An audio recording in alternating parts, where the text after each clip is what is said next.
I remember the warmth of my family home, a place where every corner held memories, laughter, and the occasional tear. Let me take you through the people who shaped my life, sharing with you their stories, their quirks, and the love that binds us all together. My name is Emily. I'm 28 years old, and I've always been the storyteller in the family. I have a love for books and a passion for writing, which probably comes from the countless nights I spent curled up with a novel in my room, losing myself in the worlds created by others. But today I want to share the real story, the story of my family. My mother, Sarah, is the heart of our home. She's 54 now, but she has the energy of someone half her age. She's a teacher, a profession she chose not just as a career but as a calling. She has a unique way of making every child in her classroom feel special, just as she made my siblings and me feel growing up. Her favorite food is lasagna, especially the one with extra layers of cheese, which she insists is the only way it should be made. She says it reminds her of the layers of life, each one different, but when combined they create something wonderful. Then there's my father, John. At 56. He's a man of few words but great wisdom. He's an engineer, and his mind works like a well-oiled machine, always analyzing, always finding solutions. But it's in the quiet moments, like when he's tending to his vegetable garden, that I see the softer side of him. His favorite food is a simple one. A perfectly grilled steak with a side of mashed potatoes. He says it's because it's straightforward, much like him, and it brings back memories of the summer barbecues we used to have when we were kids. My elder brother, Michael, is 32. He's always been the adventurous one, the one who pushed boundaries and encouraged me to do the same. He's a photographer now, traveling the world and capturing moments that most people never get to see. His favorite food: sushi. He fell in love with it during a trip to Japan and insists that no meal compares to the fresh, delicate flavors of a well-made sushi roll. Then there's my younger sister, Lily, who's 24. Lily has always been the creative soul of the family. She's a painter, and her works are vibrant, full of life, much like her. She's always been the one to bring color into our lives, whether through her art or her infectious laughter. Her favorite food is strawberry cheesecake, a dessert she says is as sweet and layered as life itself. Our family wouldn't be complete without our grandparents. My grandmother, Evelyn, is 82. And she's a true matriarch. She's the keeper of our family history, always ready with a story from the past that somehow feels relevant to whatever we're going through.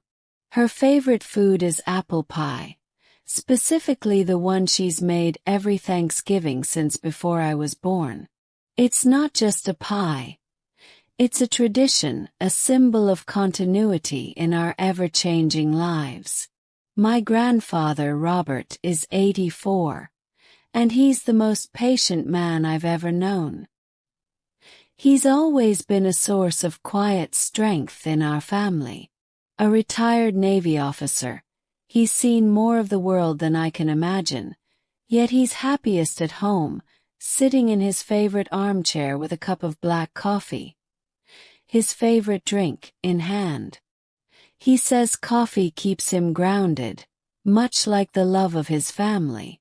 Our family gatherings are a mix of old stories, new experiences, and, of course, food. But what makes these gatherings special are the emotions that come with them. There's laughter, like the time Michael told us about getting lost in the Amazon rainforest while trying to photograph a rare bird. There's warmth, like the look in my mother's eyes when she watches all of us around the dinner table. Her children grown but still her babies.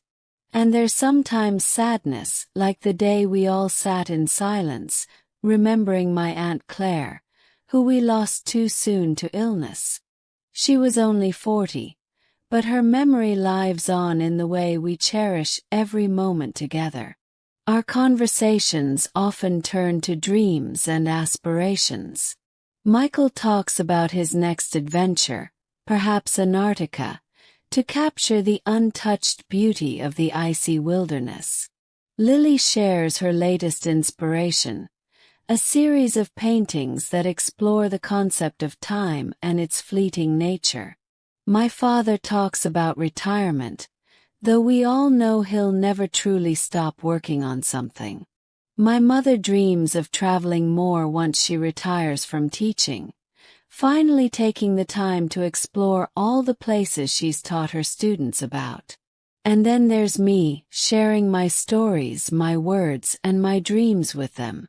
I dream of publishing a book one day, a story that will touch hearts the way my family has touched mine. But life isn't always easy. There have been struggles, moments when the weight of the world seemed too much to bear. Like when Michael's marriage fell apart, and he came back home, broken and lost.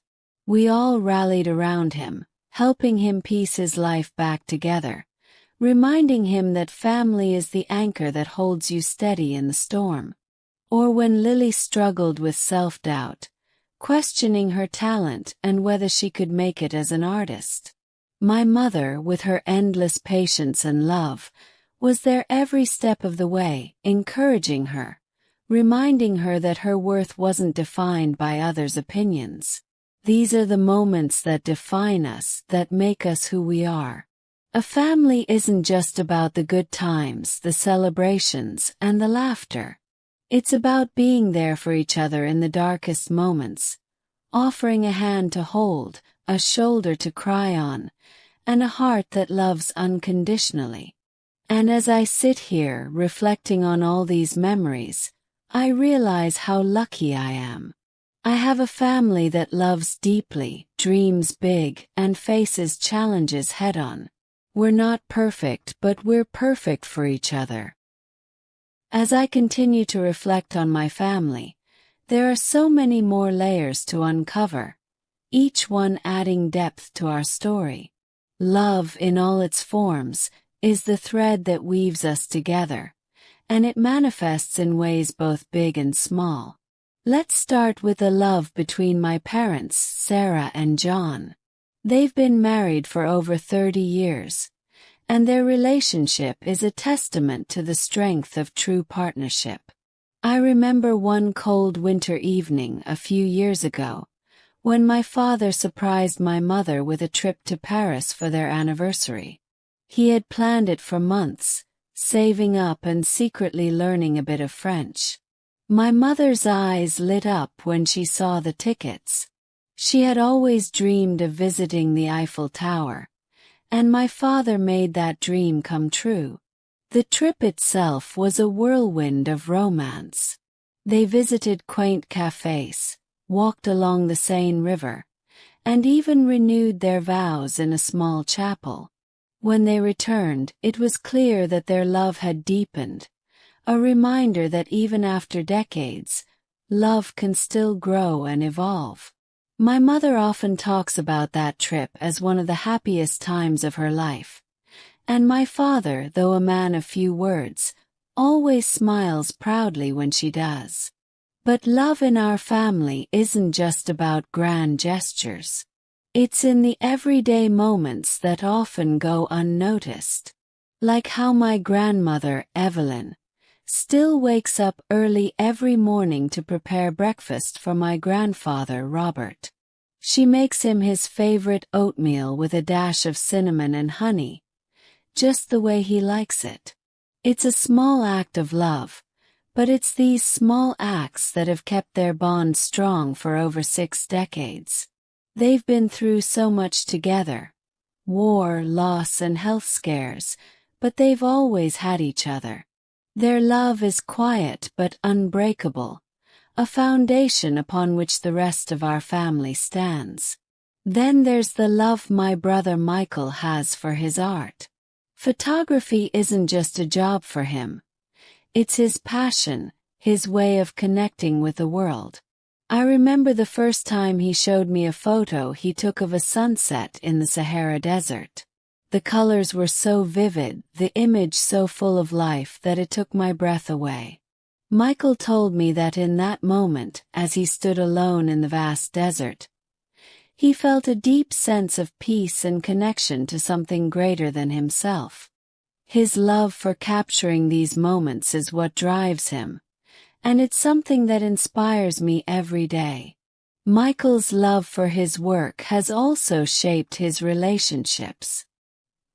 He's always been a bit of a lone wolf, and after his divorce, he threw himself even more into his photography.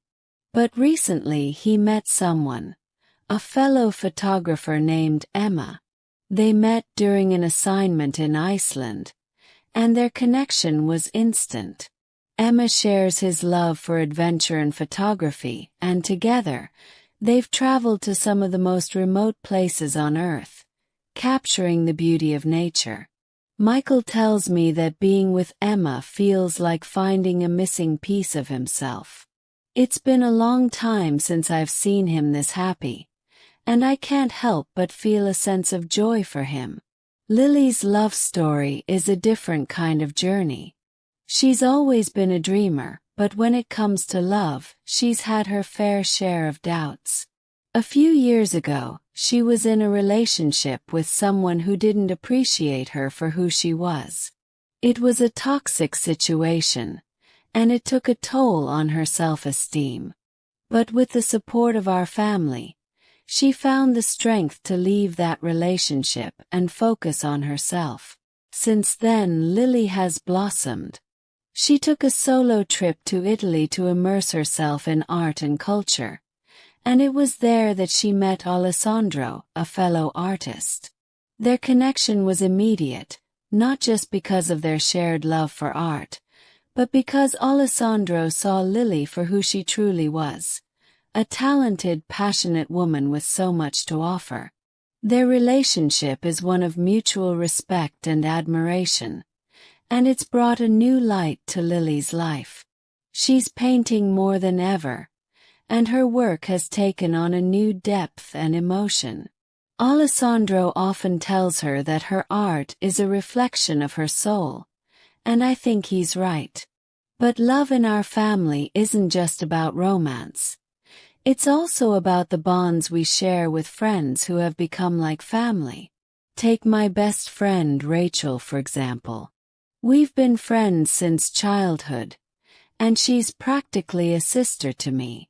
Rachel has been there for every major moment in my life, the good, the bad, and everything in between. When I went through a particularly tough time after losing a job I loved, Rachel was the one who reminded me of my worth and encouraged me to pursue my passion for writing. Her unwavering support has been a constant source of strength for me, and I know I wouldn't be where I am today without her. Rachel is also incredibly close to my family. My mother treats her like another daughter, and my father is always ready with advice whenever she needs it.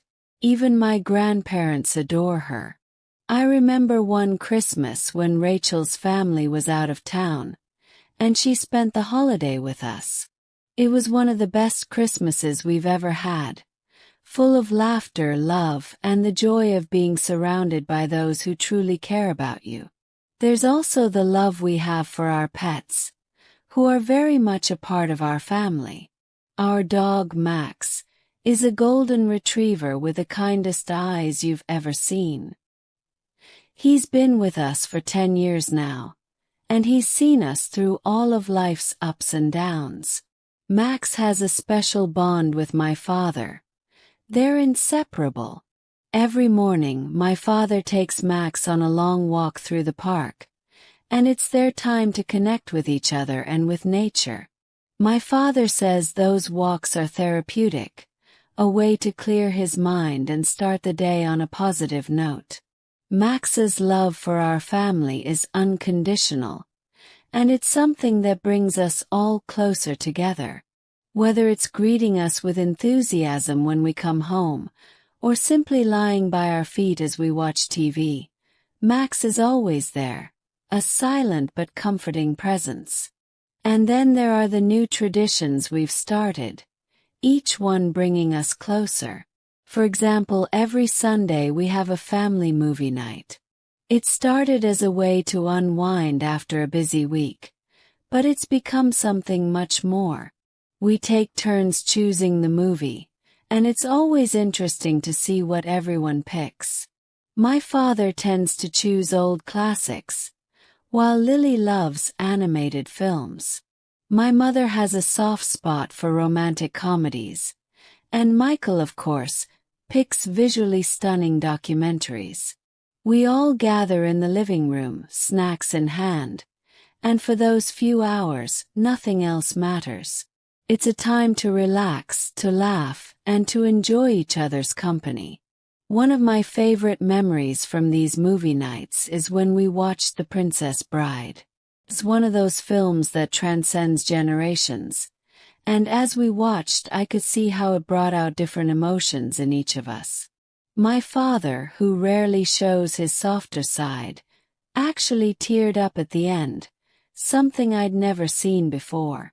My mother squeezed his hand, and in that moment I could see the depth of their love, not just for each other but for all of us. Another tradition that has brought us closer is our annual family game night. It's a newer tradition, but it's quickly become one of our favorites. We play everything from board games to card games, and the competitive spirit comes out in full force. My grandmother, Evelyn, is surprisingly competitive, and she's got a sharp mind for strategy. It's always a joy to see her outsmarting us, her eyes twinkling with mischief. These moments, these traditions, are the glue that holds us together. This is the story of my family, full of love, resilience, and endless support for one another. It's a story that continues to grow with each passing day, with each new experience, and with each new person who enters our lives. And it's a story that I'm incredibly proud to be a part of. Thank you for watching.